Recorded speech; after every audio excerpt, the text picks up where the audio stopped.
আজকে আপনাকে বলবো ৭ নাম্বার অধ্যায়টা পড়ে আমি কি পেয়েছি আপনাকে কি বুঝাতে পারবো। ৭ নাম্বার অধ্যায় যদি আপনিও পড়ে থাকেন বা বুঝে থাকেন, তাহলে আমি মনে করব আপনার জীবনে আপনি জরা ব্যাধি থেকে মুক্ত হয়ে গেছেন। অর্থাৎ ওষুধ এবং অসুখ এই দুটোকেই আপনি বাদ দিয়ে দিয়েছেন, যে না আমার কোনো অসুখও হতে পারে না, আমার কোনো ওষুধও লাগবে না। এর তত্ত্ব কি? গভীর রহস্য কি? আমরা এখন বিজ্ঞানের যুগে বাস করি, অর্থাৎ আপনি বিজ্ঞানকে মেনে চলবেন আমি জানি, কিন্তু এর উপরেও কিছু আছে, যেটা হচ্ছে ভগবদ বিজ্ঞান। অর্থাৎ শ্রীমদ্ ভগবদ গীতার ৭ নম্বর অধ্যায়, এটাকে বলে বিজ্ঞান যোগ। এই বিজ্ঞান যোগ, এই ভগবানের বিজ্ঞান সম্বন্ধে যখন আপনার একটুকু ধারণা বা তার অনুভূতি আপনি পাবেন, তখন আপনি এই বিজ্ঞানের সাথে অবশ্যই তাল মিলিয়ে চলবেন।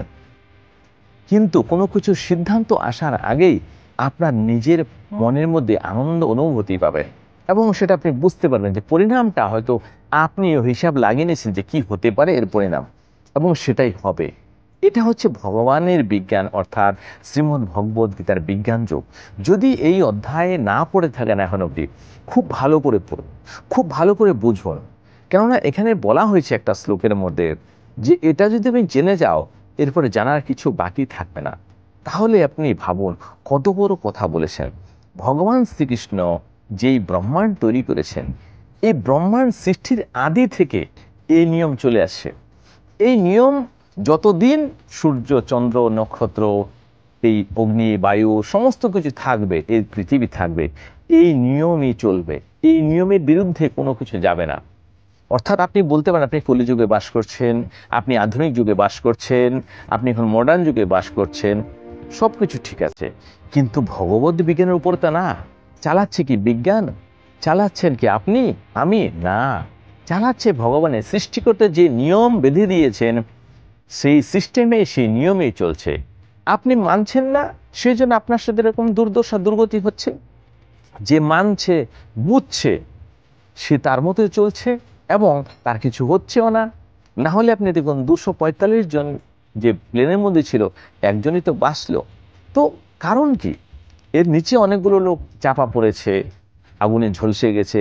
তো যাই হোক, এগুলো পরের কথা। ভগবান কিন্তু সব কিছুই দেখেন, ভগবান কিন্তু অন্তর্যামী। তেমনি এই ব্রহ্মাণ্ড যখন সৃষ্টি করেন ভগবান, তখন এই নিয়মটাই ধরিয়ে দেন এবং ব্রহ্মাণ্ডের মধ্যে এই নিয়মটাই চলছে। অর্থাৎ ভগবান শ্রীকৃষ্ণ থেকে 3 বিষ্ণু প্রকট হন, ওই 3 বিষ্ণুর দ্বারাই এই সব কিছু সাধিত হচ্ছে। অর্থাৎ যে আপনি মনের মধ্যে একটা কিছু ভাবলেন, শুনলেন, কল্পনা করলেন, সেটা হচ্ছে বীজ, ওইটা হচ্ছে একটা বিষ্ণু। এবার যে আপনি ভাবলেন, আপনার ভিতরে কি আছে? পরমাত্মার একটা অংশ আছে, উনি সেটা জেনে গেলেন। এবার আরেক বিষ্ণু হচ্ছে সেই কাজটাকে পরিণাম দেবে। এই 3 বিষ্ণুর দ্বারা এই পৃথিবীর এই ব্রহ্মাণ্ডের সমস্ত কিছু কার্য সাধিত হচ্ছে। আপনি যদি কোথাও থেকে কোনো রকম অসুখের কথা নাম শুনলেন, মনে ভাবলেন, তাহলে আপনি মনে ভাবলেন, সেটা ভগবান বিষ্ণু জানলো। আপনি যে যে জিনিসটাকে কল্পনা করলেন, সেটা এক বিষ্ণু জানলো, 2 বিষ্ণু হলো, তৃতীয় বিষ্ণুর কাজ হচ্ছে সেই কাজটাকে সম্পন্ন করা। এবার আপনি যে প্রতি শ্বাস প্রশ্বাসের সাথে এই অক্সিজেন নিচ্ছেন, অর্থাৎ প্রাণবায়ু নিচ্ছেন আর ছাড়ছেন, এরই সাহায্যে আপনার ভাবনা এগুলো সব মিক্স আপ হচ্ছে, আপনার ব্রেনে যাচ্ছে, আপনার হার্টে যাচ্ছে, আপনার সমস্ত শরীরের মধ্যে সে রক্ত স্প্রেড হচ্ছে আপনারই ভাবনার সাথে।